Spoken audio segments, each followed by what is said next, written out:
Tu vois, on a quand même pas mal de crocs, hein. Mais bon, sur le nombre de salades que j'ai plantées, je crois, il y en a une qui s'est fait manger et elle est repartie après. Et ça va quoi. J'ai pas. Bon, on verra dans les prochaines semaines si les limaces deviennent voraces ou pas.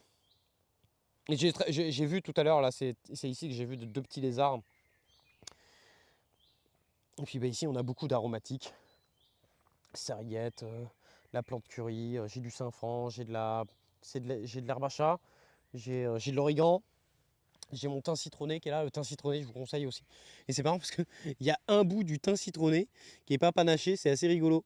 Tu vois, là, il est pas panaché, tout le reste, il est panaché. Par contre, il commence vraiment à être beau. Ça, c'est vraiment chouette, hein. Et ça sent bon, ça sent bon. Alors, pas autant que la verveine. Je sais plus ce que c'est ça, hein. Est-ce que c'est un bout de ciboulette ou non? C'est pas de la. Mais ça, je crois que c'est du sainfoin, je crois, hein. Je sais plus. Le sainfoin, il est quelque part par là, hein. Je crois que c'est ça, hein. Je crois que c'est les sainfoin. Il y a les œillets du poète, on a de l'orpin blanc aussi. On a de la bourrache là qui va fleurir. On a les fraisiers qui sont là. Et puis bah voilà. On a les radis qui commencent à pousser aussi. Là, ça y est. Ça y est, ça y est. Donc je pense que faire un smid radis, ça y est, il commence à bien pousser. Donc là, je suis content. Je suis content à pouvoir avoir quelques radis, c'est chouette. Alors, il va falloir peut-être que je les éclaircisse un petit peu. Ici, j'ai rien fait pour l'instant, mais c'est là que tu te rends compte que, ouais, voilà, tu vois, tu te rends compte qu'il y a certains endroits où c'est très, tu vois, là, on commence à voir la terre de base, là, tu vois.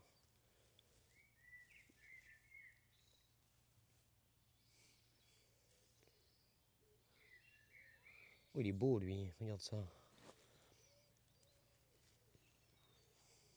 Tiens, petit ver de terre qui sort. Bijou, bijou. Ça, j'avais fait du coup, ah, mais à mon avis, il y a une taupe qui est passée par là. J'avais fait, en fait, j'avais mis du compost, et puis après, on a quand même ma terre qui est très sableuse en profondeur, là. Et alors, elle, tu vois, c'est pas la même, là, tu vois. Elle est encore humide, donc ça va. Il faudra que je donne un petit coup de râteau comme ça, que je mette tout ça un petit peu au propre. Et je pense que je vais planter les aubergines là-dedans. Donc peut-être qu'on fera des aubergines en mode kamikaze avec des petites bouteilles. Et puis là-dedans, je sais pas ce qu'on va faire.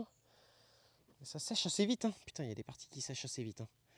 Mais j'ai des taupes, ouais. Tu vois, donc là, problème, hein. Problème des terres sableuses, tout ça, c'est que là, les galeries de Campagnol, c'est vraiment un régal. Bon, il faut faire avec. Et d'ailleurs, je me pose la question si je devrais pas faire un coup de grelinette pour essayer de casser, entre guillemets, les galeries de Campagnol. Mais bon, je pense qu'ils vont revenir, donc je pense que je peux pas faire grand-chose, malheureusement. Parce que si je vais encore travailler, parce que c'est déjà que mon sol, il n'y a pas besoin d'être travaillé. Vous avez vu comment je peux creuser dedans. Si je le retravaille derrière, ça va ameublir encore plus le sol et puis les campagnols ils vont encore plus se régaler. Donc, je sais pas trop. Peut-être des courgettes, courgettes, je sais pas, parce que ça va prendre beaucoup de place pour quelques courgettes. Mes courgettes, je pense que je vais plus les faire vers la droite là-bas. Je pense pas. Je sais pas encore ce que je vais faire exactement sur cette parcelle-là, mais il va falloir qu'on enlève la bâche. Parce que comme ça, peut-être que la bâche, je pourrais la réutiliser pour une autre partie, pour une autre parcelle l'année prochaine. Finalement, je suis quand même plutôt content de la bâche, hein. Toile de jute là, comme ça. Et puis bah, là-dedans, on a un petit parterre. On a un petit parterre avec santoline argentée, lavande, un palmier chanvre. Et puis voilà. Bah, ma terre de base, elle est bonne pour les carottes si on arrose tout le temps, à mon avis.